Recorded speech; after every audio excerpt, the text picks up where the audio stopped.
Okay, let's unpack this. Trying to conceive, it can often feel like you're navigating this huge maze of information, right? So many worries, so many questions. Today, we're diving deep into factors that can affect fertility. We've pulled insights from quite a rich collection of sources addressing everything from common myths to some surprising science. Yeah, and our mission here is really to help you cut through all that noise, distinguish fact from fiction, and truly understand what matters most when it comes to fertility, hopefully offering some clear, actionable knowledge you can actually use. Okay, great. So let's kick things off by tackling some of those really persistent questions, the ones that seem to swirl around about fertility. And a big one we hear often is, does using birth control make you infertile? I know people worry about the long-term impact. So what does the data actually show about like how quickly fertility bounces back after you stop? All right, this is a huge one. And what's really key here is that the overwhelming evidence, it just indicates that with the sole exception of tubal ligation, getting your tubes tied, birth control methods do not cause infertility.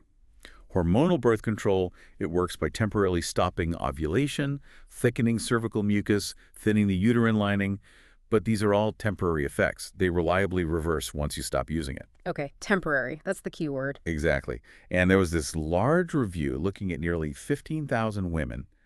It found over 83% became pregnant within a year of stopping birth control. Wow. Yeah, and that figure, it remarkably mirrors the success rate for the general population trying in the same time frame. So that should hopefully put a lot of those long-held fears to rest. That's a really significant statistic, isn't it? Good news for anyone concerned. So the return to fertility is generally pretty quick then, but I think you mentioned, does it vary by the type of method? It definitely varies a bit.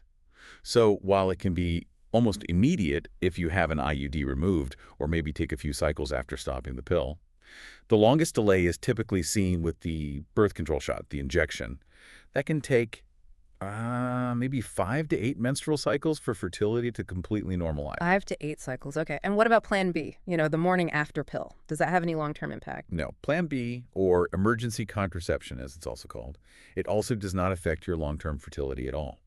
It works by temporarily delaying ovulation, that's its main job, and your fertility typically returns with your very next menstrual cycle. Got it. Okay. Another common concern we hear about, yeast infections. Can having a yeast infection directly cause infertility? That's an important point. Yeah. Our sources clarify. Having a yeast infection does not directly affect your fertility. It doesn't damage anything long-term in that way. However, the discomfort, the itchiness, irritation, soreness, swelling, Yeah. that can definitely make sex uncomfortable. Right. And that could potentially reduce how often you have intercourse. So indirectly, it could impact conception if it happens to prevent sex during your fertile window.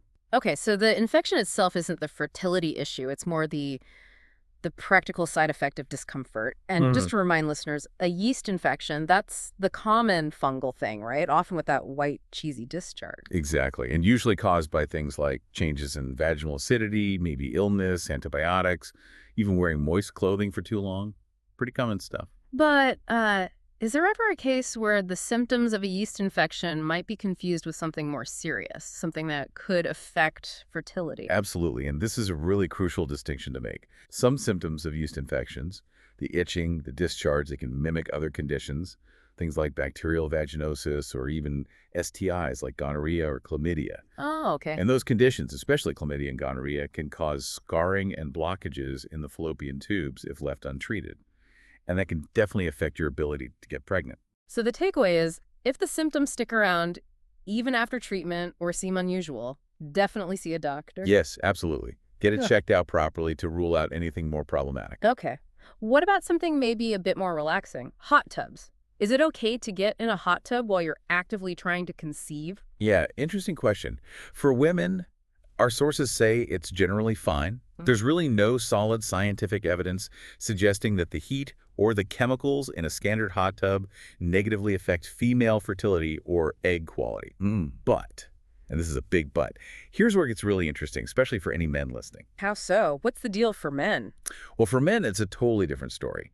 Frequent or prolonged soaks in hot tubs can significantly reduce sperm count. Really? Yeah, and motility, how well they swim concentration, and it can even damage the sperm DNA. The testes, they really need to be in a cooler environment, ideally a few degrees below core body temperature, to produce healthy, viable sperm. Hot tubs are, well, Too hot for that. Wow, okay. That's a pretty strong effect. Is that damage permanent? The good news is these effects are usually temporary. So for male partners who, take a break from their hot tub habit, their sperm levels typically return to normal within about 3 to 4 months. That's roughly how long a new sperm production cycle takes. Okay, 3 to 4 months. That's reassuring. And what about once you are actually pregnant? Does the advice on hot tubs change then? Oh, yes, dramatically. Yeah. Once you're pregnant, the advice is pretty clear. Avoid hot tubs entirely, Hmm. especially in the first trimester. Why is that? Because raising your core body temperature to 101 degrees Fahrenheit or higher, which can happen surprisingly fast, like in just 10 minutes in a hot tub, that could increase the risk of certain birth defects, particularly neural tube defects. Got it. That's just steer clear then. And what about that old myth? Can you actually get pregnant in a hot tub just from, sperm floating around in the water? Yeah, that's a classic one. But no, that's definitely a myth. The idea of getting pregnant from free-floating sperm in hot tub water, it's just not true. Sperm die very, very quickly in hot chlorinated water once they're outside the body. You still absolutely need unprotected penetrative sex for conception to happen. Okay, myth busted. Good to know. Speaking of timing and factors, is there a specific best time of year to try and get pregnant? Should people be planning around seasons? It's funny, people ask this, Hmm. but our sources offer a pretty clear and maybe slightly surprising answer. Every month is a great month to try. While there is a statistical peak, popular conception period in the U.S. tends to be late November, early December. Which leads to lots of August, September babies, right? Exactly. But researchers, they theorize this might be less about biology and more due to seasonal factors, like maybe temperature, humidity making people stay indoors more, vitamin D levels changing, or even cultural things like holidays and time off. So it's probably not some biological optimum window then. Seems unlikely. Ultimately, the probability of getting pregnant in any single menstrual cycle, even if you time everything perfectly, is still only about 20% to 30%. Right. So the real takeaway here is probably not to put extra pressure on yourself about hitting a specific month. Now, you will hear anecdotes from moms about the pros of different seasons, like, oh, I didn't want to be super pregnant and huge and sweating in the summer, or it was great having maternity leave in the spring for walks. Sure, practical considerations. Practical things, yeah. Yeah. But scientifically, no ideal month for conception itself. Okay, that makes sense. Let's pivot now to some more direct health and lifestyle factors that our sources really highlight as influencing fertility, starting with HPV, human papillomavirus. Can that affect your ability to conceive? Right, so HPV is incredibly common. It's a sexually transmitted infection, and often the body clears it on its own without any issue. But our sources do indicate that both men and women can experience fertility-related side effects. This can include trouble getting pregnant and also trouble staying pregnant. Okay, how does it affect women specifically? For women, the main concern is that certain types of HPV significantly increase the risk of developing precancerous or even cancerous cells on the cervix. And those changes, or the treatments needed for them, could impact both your ability to conceive and your ability to carry a baby to term. And what about for men? Does HPV play a role in male fertility too? It does. And this is a point that's maybe less discussed, but definitely worth emphasizing based on our sources. HPV infection in men can negatively affect sperm quality. There are studies linking HPV infection in men with abnormal sperm parameters count, motility, shape, and HPV actually being detected in the sperm has been associated with a higher incidence of miscarriage in their partners. Wow, okay. That's concerning. What about the treatments then? If a woman has these HPV-related cervical changes that need treatment, do those procedures affect fertility? They can, yeah. And this is such an important area for discussion between a patient and their doctor. Procedures used to remove those precancerous cervical cells, things like a cone biopsy, cryosurgery, which freezes the cells, or LEAP, which uses the heated wire loop. These can, unfortunately, sometimes make it more difficult to get pregnant later or to carry a baby to term. How so? What's the mechanism? Well, a couple of things. They might affect the cervix's ability to produce enough cervical mucus, which, is really important for helping sperm swim up towards the egg. Or removing tissue can potentially weaken the cervix itself, leading to a condition called cervical insufficiency, which increases the risk of miscarriage or preterm birth later on. Gosh, so it's a really delicate balance, isn't it? You absolutely need the treatment to prevent cancer, but you also want to preserve fertility if possible. Exactly. It's a very delicate balance. The goal is always to minimize the amount of tissue removed to reduce any future pregnancy effects, but And this is critical. It's vitally important for the doctor to remove all of the abnormal cells. Because if those precancerous cells are left behind and they do develop into cervical cancer, then treatments like a hysterectomy might become necessary, and that would obviously rule out any future pregnancies. So open communication with your doctor about future pregnancy plans is key. Absolutely key. And recommendations for treatment are actually becoming more conservative, trying to balance those factors, especially for younger women who haven't completed their families. Okay. Moving on to medications. This is another big area.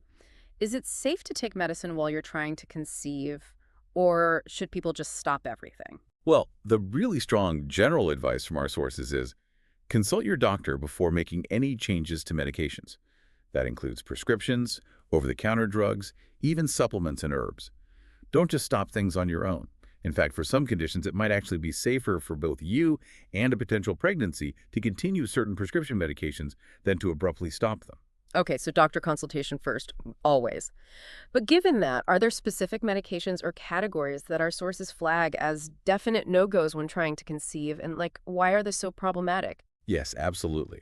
There are several medications that should definitely be avoided because they have known risks. They can interfere with normal fetal development, cause serious birth defects, or significantly increase the risk of miscarriage. The list includes things like isotretinoin, many know it as Accutane, for severe acne, methotrexate, which is used in chemotherapy, but also for conditions like rheumatoid arthritis, certain antibiotics like tetracycline, used for acne or infections, valproic acid, an anti-seizure medication, and ACE inhibitors, which are commonly used for high blood pressure. These are ones to absolutely discuss and likely avoid. Right, those sound serious. What about common over-the-counter things like painkillers or allergy meds? Many common OTCs are generally considered safe while trying to conceive. Things like acetaminophen Tylenol, that's usually the go-to pain reliever. And many common allergy medicines are okay too.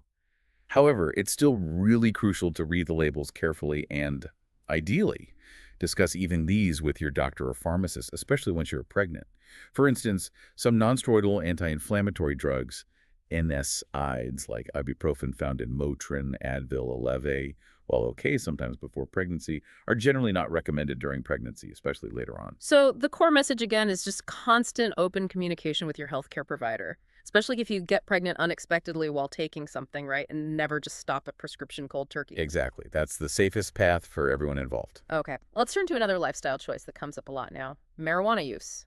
Cannabis. Does it affect fertility? Yeah, this is an area with growing research. Our sources point to studies suggesting that yes, for women, using cannabis while trying to conceive could lower your chances of success. There was one notable NIH study. It specifically looked at women who'd already experienced 1 or 2 miscarriages. It found that those women who reported using cannabis smoking, vaping, edibles in the weeks before they got pregnant or during early pregnancy were about 40% less likely to actually conceive per cycle compared to women who didn't use cannabis. 40%. Wow, that's a pretty significant number. Do we know how cannabis might be impacting this? What's the potential mechanism? Well, the researchers in that study also noted some differences in reproductive hormones related to ovulation in the cannabis users. Things weren't quite cycling maybe as optimally. And animal studies, while not directly human evidence, suggest cannabis compounds might alter the lining of the uterus, potentially making it more difficult for an embryo to successfully implant. Interesting. Did that study find any difference in miscarriage rates if they did get pregnant? That's a good point. In that particular study, they did not find a significant difference in the miscarriage rates between the users and non-users among those who did conceive. Okay. So what's the overall takeaway then? If we connect this to the bigger picture, I'd say while more research is definitely needed, especially large-scale human studies, the current expert advice leans towards caution. Most experts would advise avoiding cannabis if you're actively trying to conceive. And definitely avoid it during pregnancy because there are clearer links established there with potential birth and health problems, things like preterm birth, placental issues, and maybe even developmental challenges for the child later on. Right. Caution seems wise. Okay, finally, let's tackle a really big one for so many people. Stress. Can stress truly impact our ability to get pregnant? Stress. Yes, that's such a common question. And the relationship between stress and fertility, well, it's complex. It's not always straightforward. What our sources clearly indicate is that extreme forms of stress, both physical and emotional, can significantly impact fertility.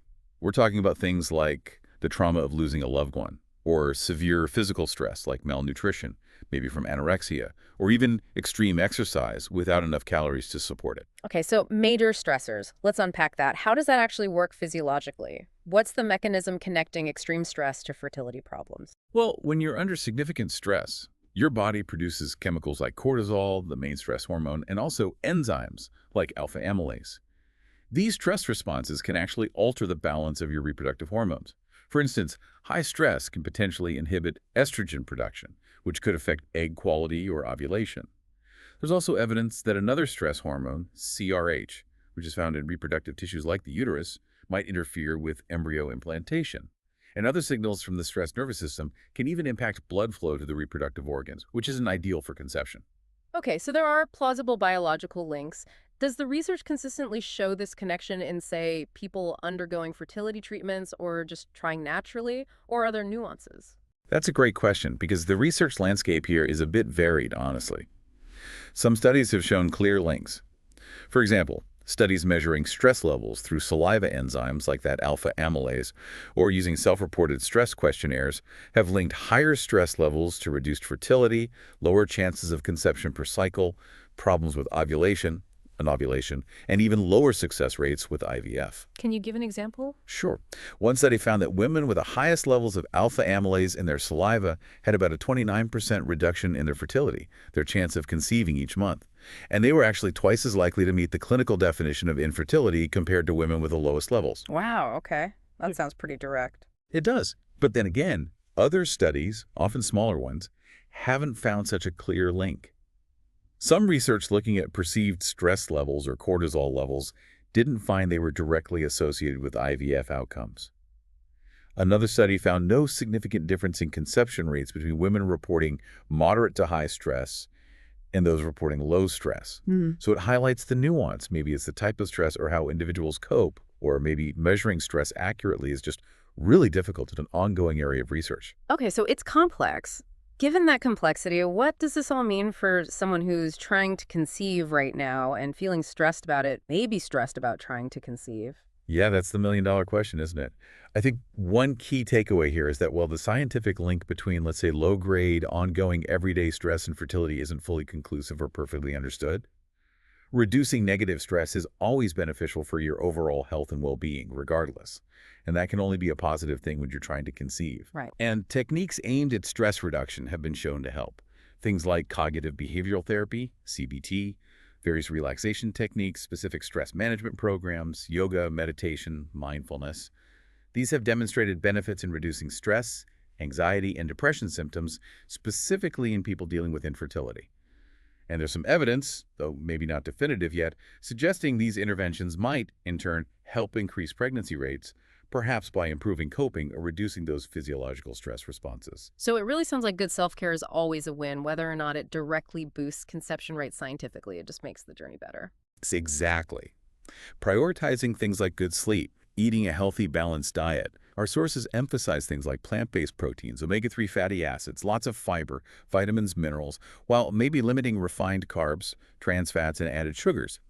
Getting appropriate exercise, not too little, not too much, maintaining a healthy weight.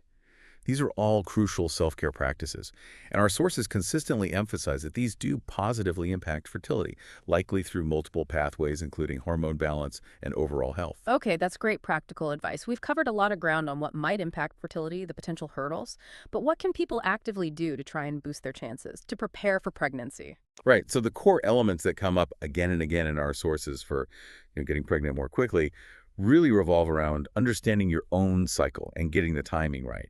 So learning to track ovulation is key. That could be through monitoring changes in cervical mucus, tracking your basal body temperature each morning, or using ovulation predictor kits, OPKs. These all help pinpoint that fertile window, the few days each cycle when conception is possible.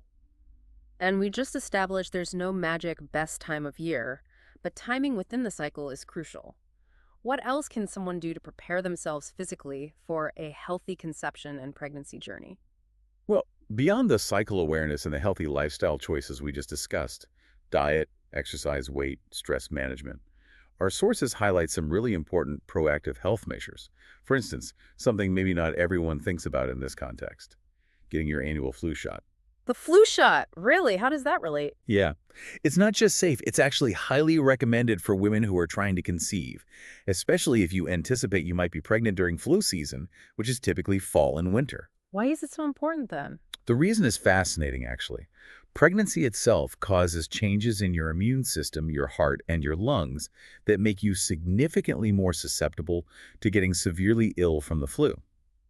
Pregnant women with the flu are much more likely to need hospitalization than non-pregnant women. Wow, okay. So it's really about optimizing your own health before conception, kind of like preparing your body's defenses in advance. Precisely. Think of it as preconception preparedness. And since it takes about 2 weeks after getting the shot for your body to build up those protective antibodies, the advice is to get the flu shot as soon as it becomes available each year, usually around September or October. That way, you're protected before the flu season really kicks into high gear. It just underscores that preparing for a healthy pregnancy journey isn't only about what you should avoid, but also about the proactive steps you can take for your own well-being. That's a great point. Wow, what an incredible deep dive we've had into this really complex world of fertility. We've unpacked some common myths, hopefully cleared those up. We've looked at the true impacts of things like HPV and stress, highlighted those key lifestyle factors, medications. It really feels like the overarching theme here is the power of being informed, making informed decisions, and having that open communication with your healthcare provider. Absolutely. If we connect this all back to the bigger picture, it's so clear that while, yes, many factors play a role, really understanding your own body, proactively addressing health concerns, making those intentional lifestyle choices, that can truly empower your journey towards conception. Knowledge, when it's understood and you can actually apply it to your personal situation, is just incredibly valuable. Definitely. So, thinking about all this, what does it mean for you, the listener, as you consider your own path, whether you're trying right now or thinking about it down the line? Here's something to maybe mull over. Beyond all the biological factors, the lifestyle stuff we talked about, how does the mindset you bring to this whole journey of trying to conceive actually influence your experience? And maybe think about this. What small shift, maybe in your perspective or even just in your daily routine, could make a positive difference for you?